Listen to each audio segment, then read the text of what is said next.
Greetings, viewers. So this is a brief overview of Chapter 8 of my text, Third Supercycle. The title of this chapter is The Post-1922 Convergence of the International Modernisms of the Core, Semi-Periphery, and Periphery. And what I mean by this is there's a convergence of aesthetic works and artists and traditions that previously diverged prior to 1922. And this actually goes back to something very interesting about the late 19th century and aesthetics in general. And the basic reason is that the culture industries in their modern form actually take off in the 5 most industrialized polities, the core polities. So these are self-financing polities. They have the wealthiest economies, the most developed industrial base, the highest degree of literacy of their populations. Belgium, Britain, Netherlands, France, and the United States, just those 5, the national citizens of those 5. Not their colonies. The colonies are locked down by various forms of colonial despotism, and a different logic happens there. But within the metropoles of those empires, the commercial culture industry takes off, and it creates all these new opportunities and new forms of culture. That doesn't happen to the same extent or at the same speed in the empires and republics of the semi-periphery or the periphery. Okay, and you just have a very different logic. So in music, this is the difference between, the semi-periphery, the music of Wagner follows a certain trajectory, and then you have the music of Debussy in France, very different. In painting, this is the difference between Claude Monet and Impressionism in France, and a painter, one of the great Romanov painters, Ilya Repin, could be considered a naturalist painter. A great painter, but his work follows a completely different trajectory than that of the Impressionists.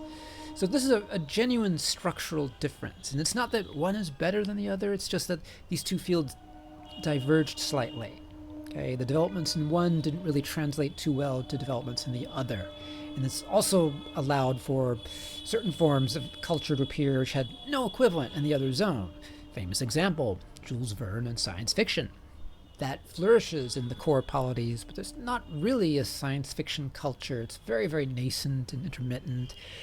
It's there, but in a very embryonic form for the global semi-periphery of the day. This is what changes after 1922. There really is an internationalization of aesthetics and artworks and artists themselves, where they all learn from, talk to each other, audiences learn from and talk to each other, and you have new forms such as radio and cinema, where you have accelerated distribution, consumption, and the crossing of imperial borders, music recordings, the phonograph, on and on and on, all these new technologies, essentially new media platforms of the day. So the chapter makes sense of this enormous change and this sort of reconvergence of the different regions of the world system.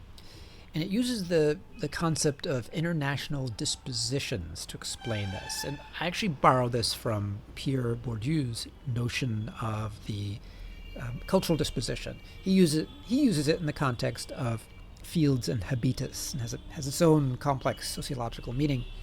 I'm using it in the sense to signify something like a cultural commons.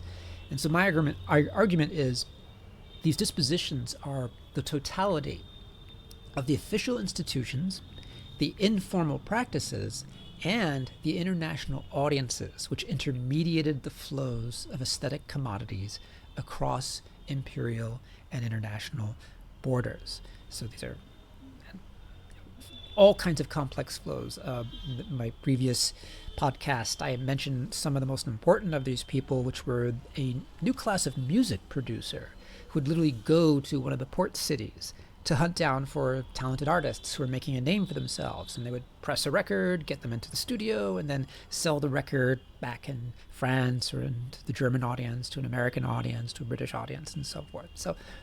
So connections are being formed between different parts of the world, and that logic sort of takes off. Okay. The next step that I make is, and I don't just leave these dispositions as sort of this abstract model. I argue that it's actually something very specific about content, and that we can actually understand the cultural productions of the day by using these dispositions as metrics of comparison. So I argue 3 of the most important of these dispositions in the field of painting of this time: international muralism, international surrealism and international expressionism. So the great example of the muralists, of course, the painters of the Mexican Revolution, Diego Rivera and Orozco and Siqueiro and so forth, who did fantastic work and who regarded painting as a public mission. And their great breakthrough was to depict the struggles of ordinary people making history. And this was part of the Mexican Revolution, but it was also a new way to think about painting. That wasn't just this decoration that was on a wall in a museum, but it's something that the public participated in, could critique, and could enjoy. So a democratization of painting. A similar parallel democratization occurred with international surrealists, and some of the notable figures here include Frida Kahlo and Salvador Dali. So we think about how Dali is playing with the notion of photography and the notion of the cinematic frame, the cinematic shot. He uses those techniques and tools, and he's creating paintings which are in some respect are very realistic, but then he makes them very unreal and phantasmagorical and allegorical and symbolic and mysterious at the same time. So it's a surrealist strategy of extreme realism, but also unrealism, thus the sur. The international expressionists, these would be artists such as Paul Klee and Vasily Kandinsky, and they pursued maybe the most obvious form of visual abstraction, making the painting itself of this field of abstractions that you had to kind of puzzle through and scratch your head and try to understand. Paul Klee created works that are literally puzzle pictures, and you have to kind of sit in front of it and try to figure out what it's saying. And then you look at it and realize, there's this, and then you see this little, what seems to be like a child's scribble or a little cartoon character in one of the corners, and you realize, oh, it's characters staring back at us. So this sense of aesthetic play, there's a great complexity from a modern technological society, at the same time, the sense of play, which is mediated through that technology.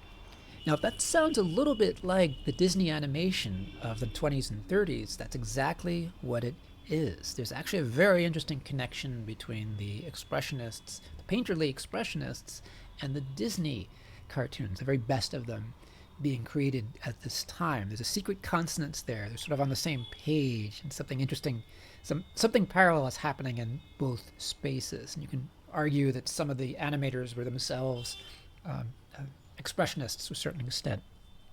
The other person to mention there, of course, is George Harriman, the cartoon Crazy Cat.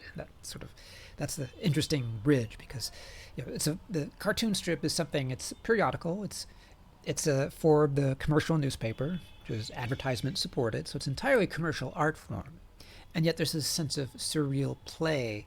And again, to what extent is Crazy Cat surreal? To what extent is it expressionist? It might be both.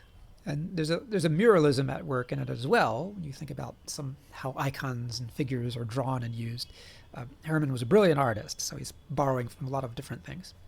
Anyway, the point is, these dispositions are a way of comparing works of art that seem to have no connection and arguing that there are productive ways to think about them in the same frame. The chapter then applies this model and extends it to the field of literature and argues that there is something like three dispositions there as well.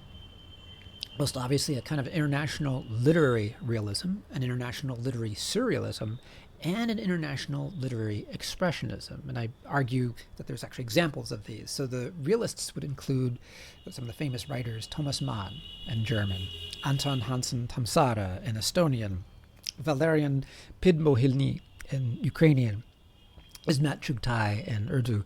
So these are all writers that write realistic stories about real contradictions in their societies, but they're also changing the framework and the tools handed down by the late 19th century realists and naturalists, and doing something new. And they're also talking about individuals and contradictions which were not talked about in the 19th century. So a whole raft of innovations there. The international literary surrealists, this would include writers such as Fernando Pessoa in Portugal, Bruno Schulz in Poland, Jean Genet in France, and they're creating texts and writing stories which do a lot of the same things that the painterly surrealists. In other words, they're giving you sort of photographic snapshots of urban spaces, but they're also doing something fanciful and symbolic and distorting and giving you a very distorted funhouse mirror view of the world at the same time. So both are true. It's hyperrealism, but it's also unrealism, the result being very surreal. And then finally, the international literary expressionists. The great examples would be obviously Samuel Beckett. In the field of cosmic horror science fiction, H.P. Lovecraft, believe it or not, in English, is writing works which could be considered expressionistic. Robert Musil in the German language and Luis Borges in Spanish. And the great example in Brazil is Clarice Lispector. Her first novels really could be considered works of literary expressionism. They're doing something, Borgesian or Musilian or Lovecraftian in that Brazilian Portuguese. Now, the end of the chapter focuses on cinema, and my argument there gets a little more complicated. And the complication is due to this factor. Cinema is born international. However, it goes through this massive technical revolution in this period from basically black and white film and silent film to color and sound film. And so these are really two very distinct bodies of work. You can divide them by technology, you can divide them by zone of formation, you can divide them into Hollywood, non-Hollywood. My own solution to this dilemma, which is possibly insoluble and it's just a structural contradiction, my own solution is to divide the films up into two periods. The first is 1918 to 1932. And I argue that there are 23 films during this period. These are the classics of 1918, 1932.